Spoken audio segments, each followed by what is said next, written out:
Bibliosophie.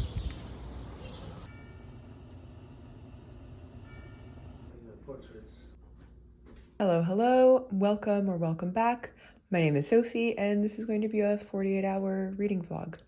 One must understand or die. You really should give it up.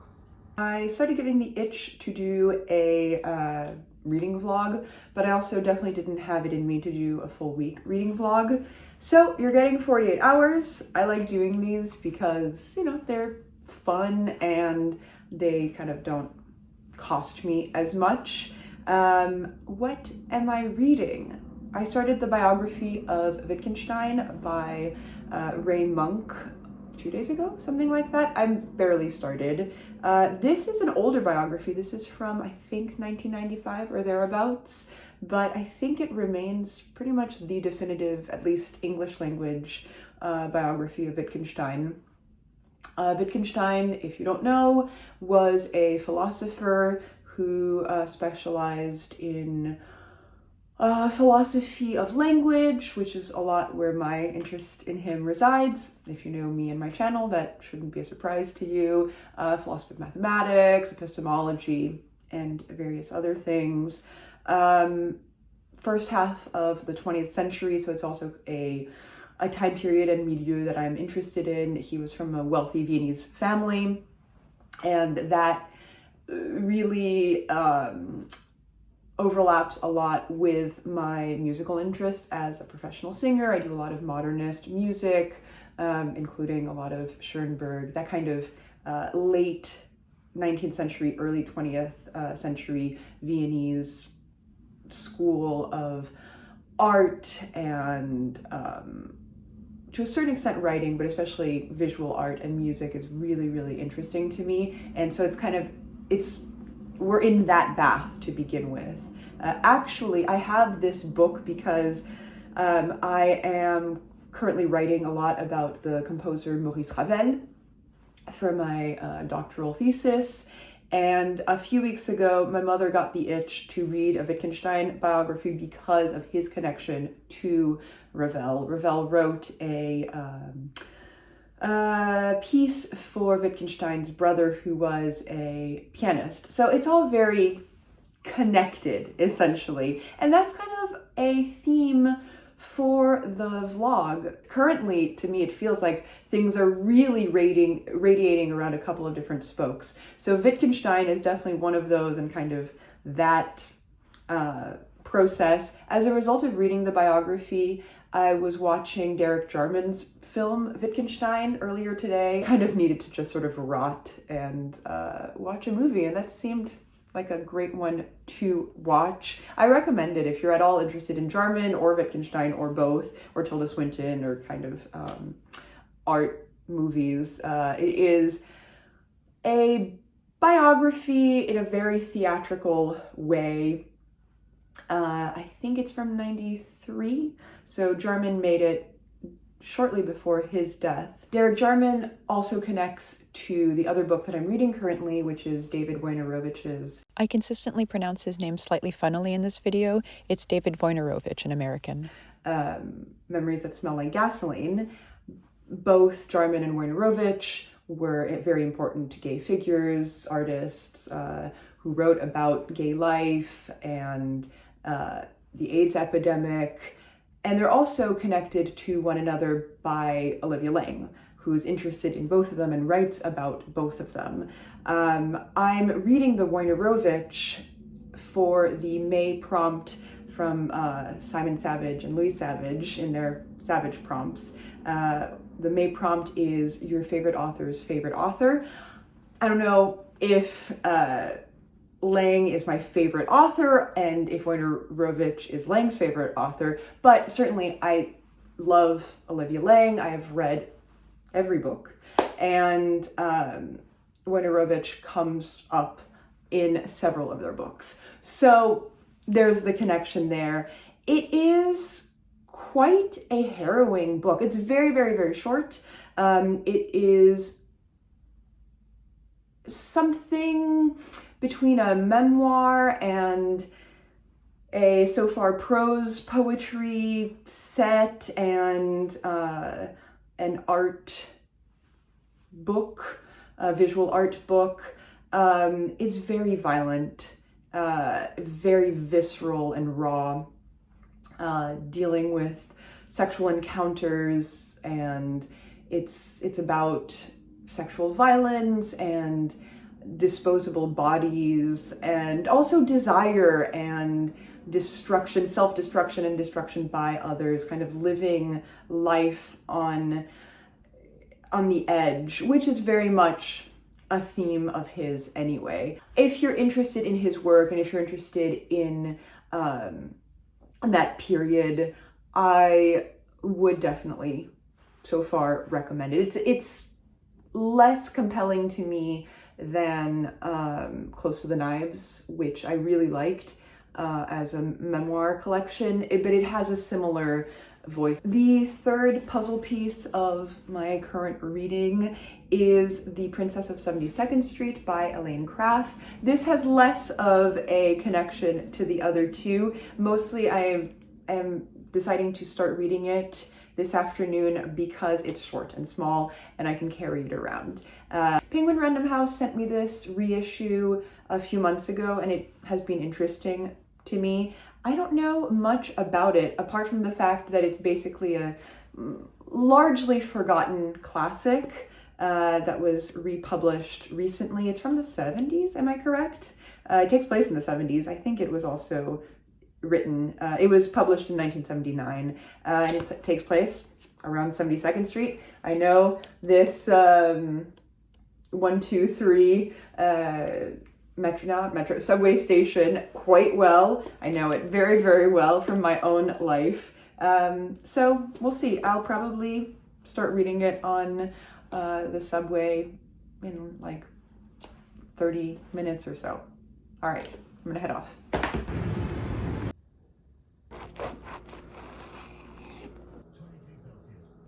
Russell's lectures on mathematical logic attracted very few students. And he often lectured for just 3 people.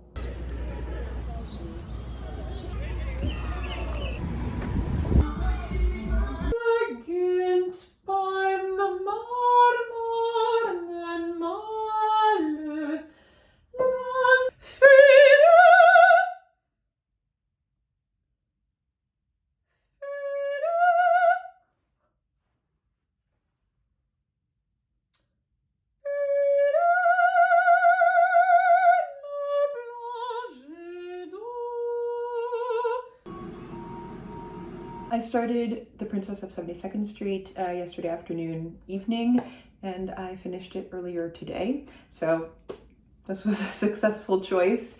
And I realize actually it has more in common with the Wojnarowicz than I kind of anticipated, because it is about someone also who's on the edge, who is not kind of normal, not in normal society. This is about a woman named Ellen, or sometimes Esmeralda, the Princess of 72nd Street, who lives on the Upper West Side in the 1970s, and who has what she calls, or what the people around her call, manic depression, and she has radiances. She calls her episodes, her major episodes, radiances. And this is her story from kind of the perspective of being in one of her radiances, her 7th episode. It's kind of her past, what she sees of the world. It's a pretty disjunct jumble in many ways. This feels like what somebody who is not kind of cogent would write. However, there is very much a story that emerges and a theme. You can kind of piece it all together. I really enjoyed this. Sometimes it gets a little bit long, I think, even though it's so short. There's a kind of repetitiveness, or at the very least it gets kind of tiring, because you're just constantly in this flow of experiences and people. Everybody around her seems quite bizarre, quite honestly. Melissa Broder wrote the introduction to this book, and she calls her, despite everything, a reliable narrator. She says that despite everything, she remains a reliable narrator.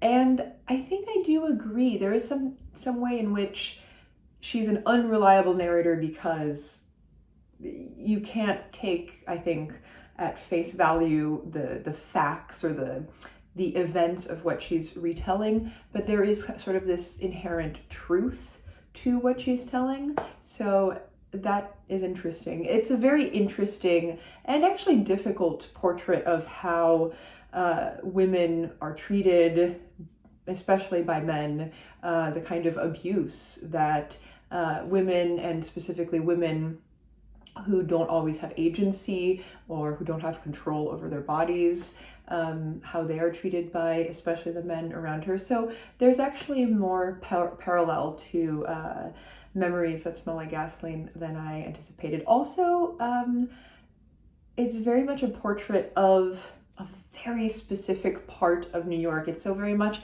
a time capsule of a specific kind of Upper West Side, and there's kind of the encroaching gentrification or kind of homogenization and banalization of New York neighborhoods. So it's interesting to read about a very, very neighborhoody neighborhood.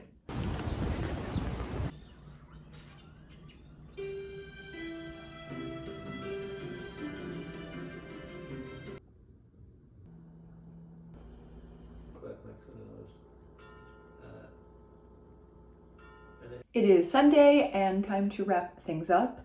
I fear that what I said about The Princess of 72nd Street yesterday was not overly coherent, brilliant, or linear, but I guess that's kind of the risk that you take when trying to formulate your thoughts about a book on the fly and having just finished it. Anyway, last night I watched Millennium by the director Satoshi Kon, and that also has a lot to do with the telling of a story, and it blurs reality, kind of felt reality, and actual factual reality. It blurs her experiences as an actor and her experiences in the real world in an interesting way. So I sort of felt echoes of the story of The Princess of 72nd Street. I posted yesterday on my Instagram one citation that I really liked, and that actually several people responded to, that I'll share also on here. I'm only now learning to speak. That is, finding a way of translating myself so that I won't remain invisible. And that really struck me for my own life, for the project of this book, and for so many other books that I find so important. That definitely is an element of Memories That Smell Like Gasoline. You'll notice that I falter to remember the title every time. I really like that title, but it's hard for me to remember. I finished the Wojnarowicz this morning, actually not quite within the 48 hours, but I hope you'll allow me that. And I think I started to like it more and more. The last of the four pieces is really difficult. It's about his own battle with AIDS and people around him, and it's called Spiral, and it's very much this devolution of the body. That's really, it's difficult to read. I wanted to share a relatively lengthy quote from the previous piece that has a wonderful title, Doing Time in a Disposable Body. I mentioned the word disposable body in the first chunk that I was talking about this book because I had just read that title, and I think that's such a perfect title for a piece. And this is on why he's attracted to violence, why the remote edge of violence attracts him to a guy. It is not just that violence fades into sweetness. It's looking at the flesh of the body and recognizing that it is a restraint that keeps the blood inside the form. Where the blood of the body creates a pressure so that it would spray out in every direction if it were not for the skin holding it back. It's sensing the history of that body and the temporariness of it all. I understand that his body and mind have no understanding of the prescriptions of this society's values, that time is lost to him except for progressions of gestures that attempt to satiate hungers of various sorts. And that really struck with me enough for me to write it down. There are various other things that I've definitely noted from that book. So I'm really, really glad that I read it. Difficult though it may have been at times. Where am I on Wittgenstein? I have it. I brought it home so you can see that it is quite the chunker. I have not made much progress on it, to be quite honest. So this, I think, is going to be a project for a while. Actually, my significant other has started also reading it, so that's cute. We get to read it together and chat about it. But I am now fallen behind because, look, I read 2 other books in the meantime, okay? Anyway, that's gonna close us off for this short reading vlog. Thanks for watching and see you in the next video. Ciao.